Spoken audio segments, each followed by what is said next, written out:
पलंगावर झोपलेल्या महिलेच्या केसात साप घुसला आणि पुढे जे घडलं ते भयंकर होतं। काय आहे नेमकं प्रकरण ते जाणून घेण्यापूर्वी चॅनलला सबस्क्राईब करायला विसरू नका। अनेक वेळा गाडीत, हेल्मेट, अनेक ठिकाणी साप लपला असल्याच्या घटना किंवा व्हिडिओ तुम्ही पाहिले असाल, पण चक्क अंगणात झोपलेल्या महिलेच्या केसात साप लपला आणि या घटनेचा व्हिडिओ आता सोशल मीडियावर व्हायरल होत आहे।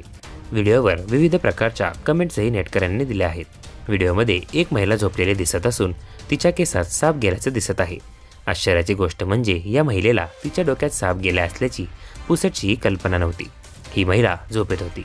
ही बाब तिच्या नातेवाईकांना लक्षात आली, त्यावेळी त्यांनी या घटनेचा व्हिडिओ काढला आणि हा व्हिडिओ आता सोशल मीडियावर चांगलाच व्हायरल झाला आहे।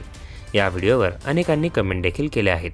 काहींनी म्हटलं आहे की साप उबदार गोष्टींकडे आकर्षित होतात आणि हे शक्य आहे की सापाने महिलेच्या केसांना स्वतःसाठी उबदार आणि सुरक्षित स्थान मानले असावे। व्हायरल झालेल्या व्हिडिओमध्ये साप महिलेच्या केसांमधील हेअरबँडमध्ये अडकलेला दिसत आहे। या सापाची ओळख बफ स्ट्रीप केलबॅक म्हणून केली गेली आहे। हा साप विषारी नसतो।